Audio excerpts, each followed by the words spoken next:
Hello friends, welcome to CK ராம்நாட்காரன். இன்னைக்கு நம்ம சேனல்ல என்ன பார்க்க போறோம் அப்படின்னா, முனிஷ்காந்த், விஜயலட்சுமி இவங்க ஆக்டிங்ல வந்த படம் தான் மிடில் கிளாஸ். இந்த படத்தை நம்ம ஃபைனலா பார்த்தாச்சு. இந்த படம் எப்படி இருக்கு இதை பத்தி தான் வீடியோல பார்க்க போறோம். இந்த படத்தோட கதை என்னன்னா, முனிஷ்காந்த், விஜயலட்சுமி அன்றாட வாழ்க்கைய மாசம் 15,000 சம்பளத்துல ரன் பண்ணிட்டு வராங்க. ஃபேமிலிய எப்படியாவது வாழ்க்கையில் முன்னேறணும் அப்படின்னு சொல்லிட்டு அதுக்குன்னு போராடி பல வேலைகளை பார்த்து வராங்க. அதே சமயத்துல விஜயலட்சுமி தம்பி திருமணம் வர எப்படியாவது நிறைய மொய் சேர்க்கணும் அப்படின்னு சொல்ல முனிஷ்காந்த் என்ன செய்யறதுன்னு தெரியாம இருக்கிறாரு. இது ஒரு பக்கம் இருக்கு. இன்னொரு பக்கம் அதே நேரத்தில் முனிஷ்காந்த் அப்பா ஒரு சேட்டுக்கு சென்னையில் இருக்கும் கடை ஒன்றை இலவசமாக கொடுக்கிறாரு. கிட்டத்தட்ட பல வருஷம் கழிச்சு அந்த சேட்டு தன் முதலாளி மகன் முனிஷ்காந்த் என்பதால் 1 கோடிக்கு செக் போட்டு தராரு. கொடுத்த செக்க வாங்கிட்டு வராரு முனிஷ்காந்த். இவர் வாங்கிட்டு வரும்போது வர வழியில ஒரு விபத்து நடக்குது. அந்த விபத்துல இவர் கையில வச்சிருந்த செக்க மிஸ் பண்ணிடுறாரு. அதுக்கப்புறம் என்ன ஆச்சு ஏதாச்சு அந்த செக் கிடைச்சதா இல்லையாங்கிற எமோஷன் நமக்கு சொல்லியிருக்காங்க. அடுத்து என்ன நடந்துச்சுக்கிறது இந்த படத்துல ஒட்டுமொத்த கதையுமே. இந்த படத்தை பார்க்கும்போது மிடில் கிளாஸ், அதாவது நமக்கு அன்றாட வாழ்க்கையில என்னென்ன கஷ்டங்களா வருது, நம்ம லைஃப்ல என்னென்ன பிரச்சனைகளை நம்ம ஃபேஸ் பண்றோம், ஒரு மிடில் கிளாஸ் ஃபேமிலி என்னென்ன பிரச்சனைகள்லாம் ஃபேஸ் பண்றாங்க,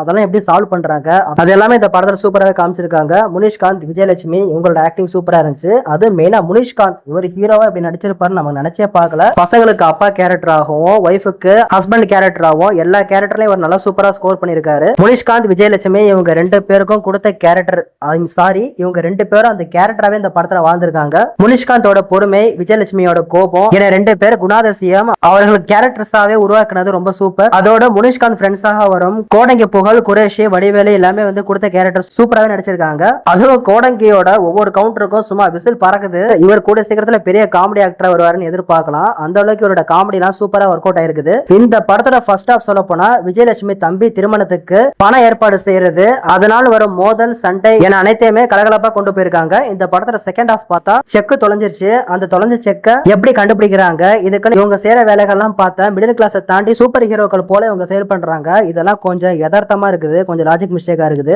இந்த படத்தோட கிளைமேக்ஸ் சீன்லாம் பார்க்கும்போது நமக்கே கண்ணில் தண்ணி வந்துருச்சு. அந்த அளவுக்கு கிளைமேக்ஸ் சீன்லாம் வேற லெவலா இருந்துச்சு. மிடில் கிளாஸ் ஸ்டைலில் கொஞ்சம் யதார்த்தத்தை மீறி சினிமாத்தனமாக சில சீன்ஸ் இருக்குது. இன்னும் அழுத்தமான காட்சிகள்லாம் செகண்ட் ஹாஃப்ல வச்சிருக்கலாம். டெக்னிக்கலா சொல்ல போனா இந்த படத்தோட ஒளிப்பதிவு சூப்பரா இருந்துச்சு. இந்த படத்தோட மியூசிக், பேக்ரவுண்ட் ஸ்கோர், இந்த படத்தோட சாங்ஸ் எல்லாம் கொஞ்சம் நல்லா வச்சிருக்கலாம். இந்த படத்தோட பாசிட்டிவ் முனிஷ்காந்த், விஜயலட்சுமி, அப்புறம் முனிஷ்காந்த் ஃப்ரெண்ட்ஸ் மற்ற கேரக்டர்ஸோட ஆக்டிங்ஸ்லாம். படத்தோட ஃபர்ஸ்ட் ஹாஃப் இந்த படத்தோட நெகட்டிவ், இந்த படத்தோட செகண்ட் ஹாஃப்ல இதுதான் நடக்க போகுது அப்படிங்கிறது நம்ம எல்லாருக்குமே தெரிய வருது. இதெல்லாமே சரி பண்ணி இந்த படம் இன்னும் சூப்பர்னு சொல்லியிருக்கலாம். இந்த குறைகள் தான் இருக்குது. இந்த குறைகள் இருக்கனால A ரேட்டிங் 5க்கு 4. இந்த படத்தை தாராளமா ஒன் டைம் கண்டிப்பா தேட்டர்ல போய் பார்க்கலாம் அப்படின்னு சொல்லிட்டு இந்த நான் முடிச்சுக்கிறேன். யார் யாரெல்லாம் இந்த படத்தை பார்த்திருக்கீங்க, யார் யாருக்கெல்லாம் இந்த படம் முடிச்சிருக்கு, இதை பத்தி உங்களோட ஒப்பீனியன் மறக்காம கமெண்ட்ல சொல்லுங்க. ஹைப் இருக்கும், கொஞ்சம் முடிஞ்ச அளவுக்கு ஹைப் பண்ணி சப்போர்ட் பண்ணுங்க.